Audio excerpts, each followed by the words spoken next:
Parmi les traditions qui sont restées vivantes dans les campagnes malgaches, il en est une qui ouvre actuellement sur de nouvelles perspectives. De ces arbustes endémiques de Madagascar, les tapias, est née une tradition multiséculaire, le travail de la soie sauvage à partir des cocons de Borosera. Dès le XIVe siècle, les voyageurs ont raconté la beauté des tissages indigènes de l'île mystérieuse qu'était Madagascar. Pendant des décennies, les tissus obtenus à partir de la soie sauvage ont servi exclusivement à envelopper les morts.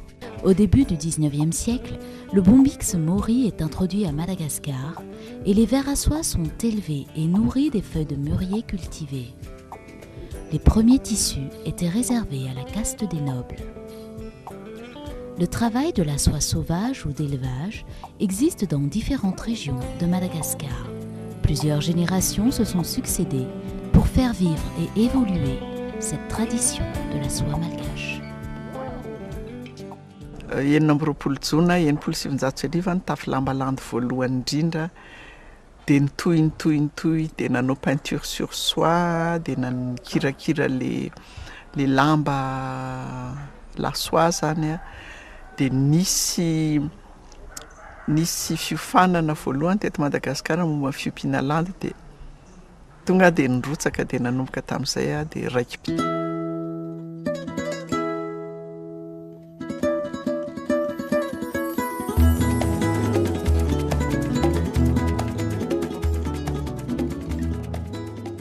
Dans ce village, il y a un métier à tisser dans chaque ménage, ou presque.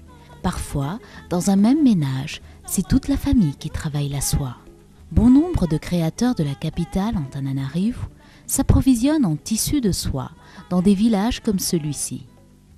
Les paysans intègrent ainsi progressivement le circuit économique global.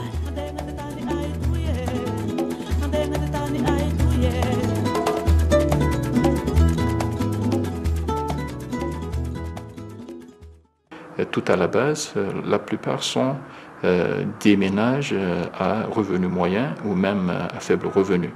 Et la soie, la production de soie, permet à ces familles de gagner des sources de revenus supplémentaires qui vont leur permettre directement de lutter contre la pauvreté avec des revenus monétaires additionnels. Et finalement, la soie cadre entièrement dans la vision Madagascar naturellement. Le lien économique établi avec le marché national et international, les sollicitations des créateurs et les appuis des partenaires du développement vont impulser l'évolution des techniques et de la productivité de la filière. En 2001, la production de soie était de 5 tonnes.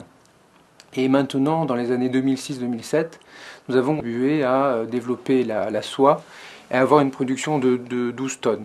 Donc on peut vraiment penser que l'ONUDI, avec ses partenaires, avec le PNUD, avec le site, avec différentes autres personnes et organisations, a pu vraiment renforcer les capacités de production des artisans qui travaillent ici dans le pays, puisque l'ONUDI, avec les partenaires, a travaillé avec plus de 5000 familles pour justement développer cette filière de la soie. Depuis 2001 donc, une dynamique transversale anime toute la filière et de nouveaux paysages liés à la sériciculture apparaissent dans les campagnes malgaches. Une nouvelle activité occupe les paysans, l'entretien des pépinières de mûriers dont les feuilles vont alimenter les vers à soie. Sur l'ensemble du territoire, 1 500 000 plants ont été mis en terre pour accompagner le renouvellement des élevages de vers à soie. Ici, l'élevage, appelé aussi éducation du ver à soie, a pris une dimension entrepreneuriale moderne. Venus de différents horizons professionnels, les nouveaux opérateurs de la filière soie ont été mis en confiance par les différents appuis techniques développés par le site, Centre d'information technique et économique, et l'ONUDI. Tamin'ny ONUDI nanomboka niditra tamin'ity sehatra ty a dia nahita tao amin'ny boky natao zany reo machine nieritreretiko manko hoe olana reo machine reo zany tamin'ny teo aloha dia kanjo no nahita an'ilay izy ako dia tena izay mihitsy natapa-kevitra. Dans ces magnaneries modernes, la conduite de l'éducation des vers à soie obéit à des exigences dont dépendent la productivité des vers à soie et la qualité des fils qu'ils vont produire. Entre en ligne de compte le degré de maturité des feuilles qui alimentent les vers à soie, l'entretien des clés, la propreté des lieux, la température. Suivant le respect ou non de ces conditions, le fil d'un cocon varie entre 400 mètres et 1000 mètres, voire plus. La filière soie malgache est en pleine évolution, du point de vue des techniques, des outils et de l'approche du marché. À tous les maillons de la chaîne, l'évolution est aussi incarnée par l'arrivée d'une nouvelle génération d'acteurs, intéressés par la filière et par les techniques modernes.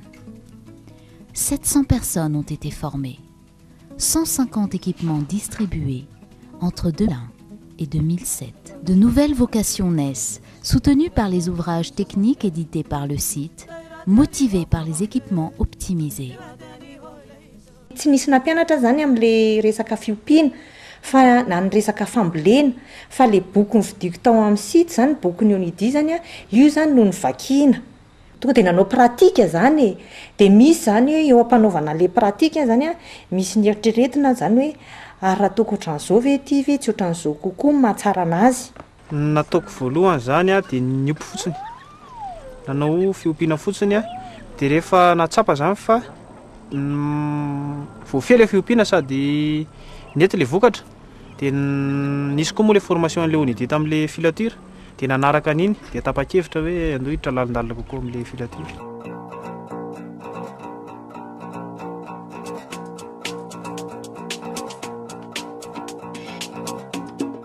Nous avons pu amener justement l'intérêt de designers, de jeunes designers, pour mettre en valeur cette soie de Madagascar.